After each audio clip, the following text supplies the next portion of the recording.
पीछे आओ।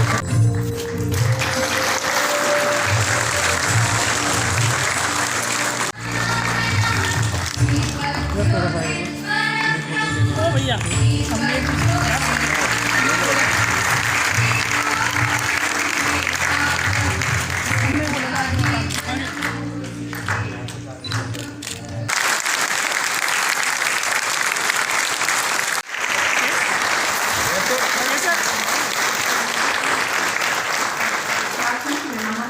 डाक सेवाएं महोदय से आग्रह करूंगी कि वे माननीय संचार राज्य मंत्री महोदय का भेंट देकर स्वागत यस सर यस सर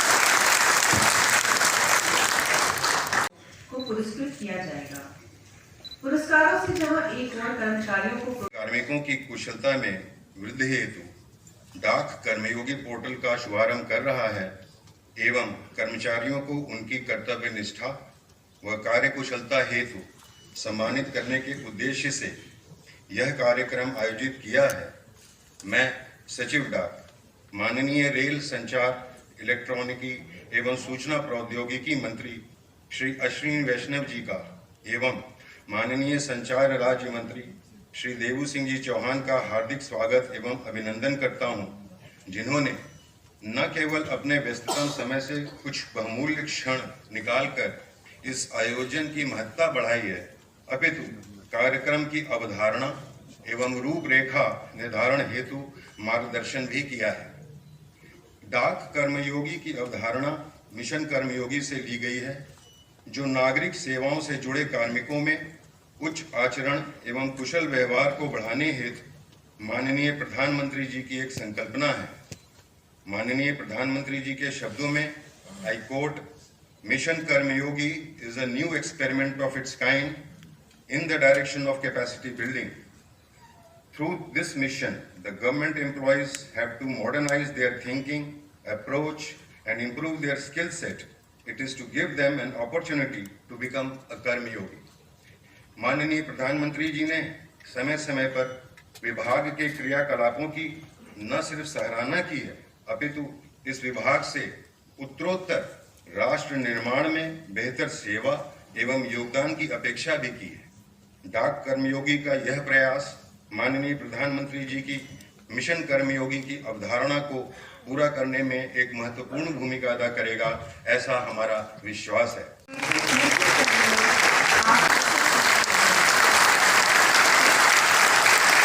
ये यात्रा भैया अपनी बुला रहे हो।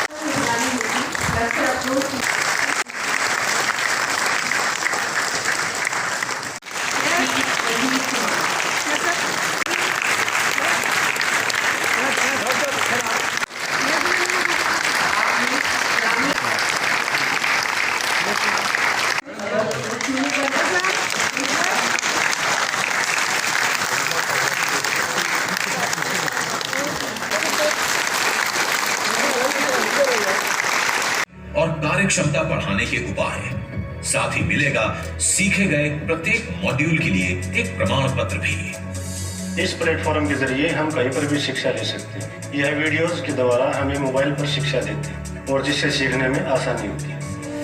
मतलब कि ये पोर्टल डाक कर्मचारियों की स्किल और तजुर्बे को लर्निंग से जोड़ उनकी कार्य क्षमता को बढ़ाएगा।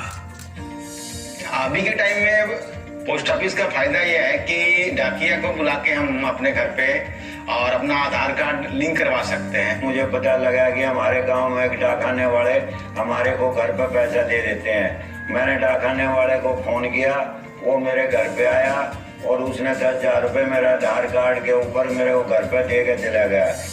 साथ ही ये पोर्टल बनेगा आजादी के अमृत महोत्सव के इस वर्ष में ज्ञान और कर्म योग के अमृत को देश के कोने कोने में पहुंचाने का माध्यम और डाक विभाग के लाखों कर्मचारियों के माध्यम से आत्मनिर्भर भारत का भागीदार में डाक कर्मयोगी।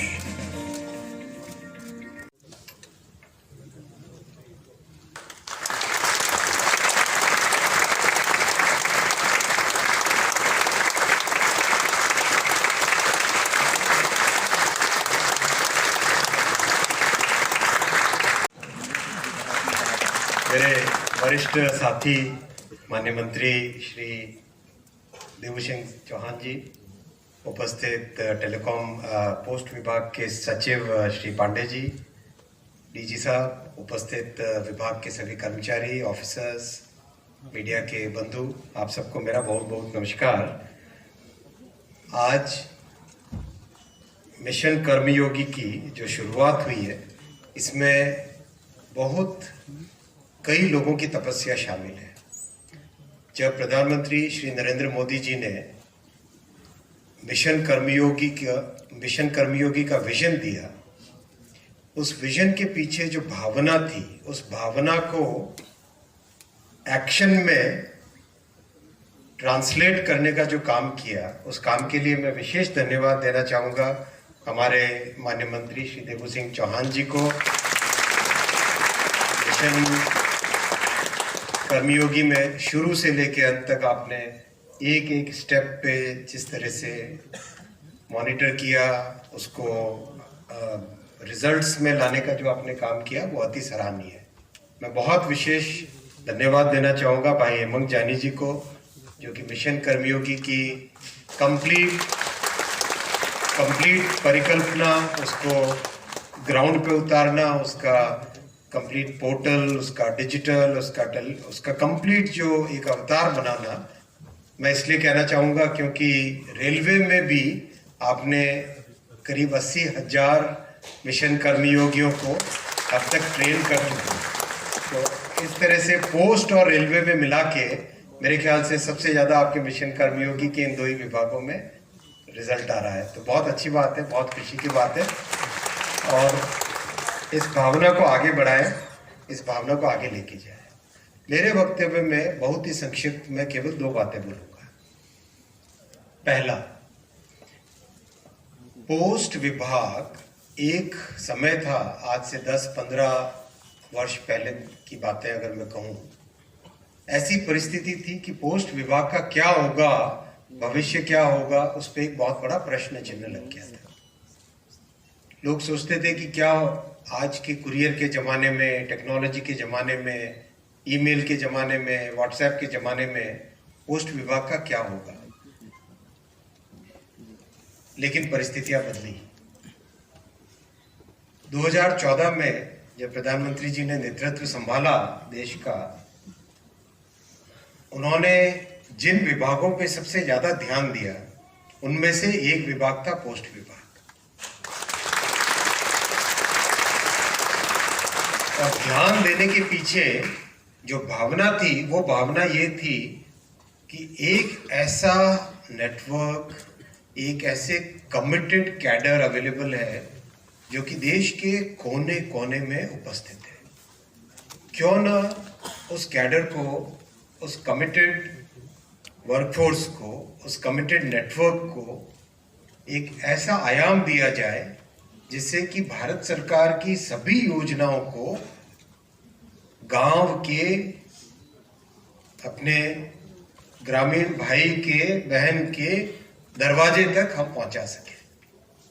इस भावना के साथ उन्होंने ट्रांसफॉर्मेशन का काम चालू किया। और ये कैपेबिलिटी केवल और केवल अगर है तो सिर्फ और सिर्फ एक डिपार्टमेंट में, वो है पोस्ट डिपार्टमेंट। आप बताइए, ऐसी कौन सी संस्था होगी जो कि 2.5 लाख गांवों में जिसकी प्रेजेंस हो, और किसी संस्था की इतनी प्रेजेंस नहीं हो सकती, संभव ही नहीं है। 100 वर्षों से अधिक लगे इस इंस्टीट्यूशन को बनने में, तो क्या इस इंस्टीट्यूशन को एक ऐसा आयाम नहीं देना चाहिए? क्या ऐसा आयाम देना चाहिए कि नहीं चाहिए? देना चाहिए। तो इसी भावना के साथ ट्रांसफॉर्मेशन चालू हुआ, और आज परिस्थितियां ऐसी है कि मेरे ख्याल से 35 या 40 के आसपास कितनी स्कीम्स जो डीबीटी की आप करते हैं, करीब 35-40 के आसपास, करीब 40 के आसपास ऐसी स्कीम्स है जिसकी डिलीवरी आपके माध्यम से हो रही है। दूसरा जो बड़ा ट्रांसफॉर्मेशन किया, वो दूसरा बड़ा ट्रांसफॉर्मेशन पोस्ट ऑफिस को बैंक बनाना।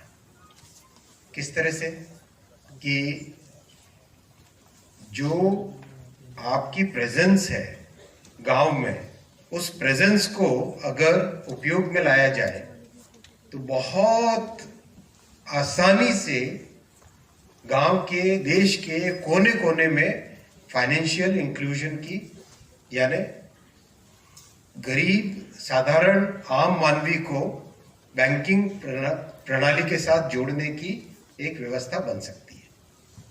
लगे इसमें चाहे 4 या 5 साल लगे, लेकिन आज अपने पास एक ऐसा तंत्र अवेलेबल है, ऐसा नेटवर्क अवेलेबल है जो टेक्नोलॉजी से जुड़ा हुआ है, जो देश के कोने कोने में बैंक के अकाउंट्स खोल रहा है, और ऐसे ऐसे क्षेत्रों में जहाँ पे कोई भी दूसरा बैंक नहीं पहुँच सकता है, वहाँ पे आज पोस्ट का बैंक पहुँचा हुआ है।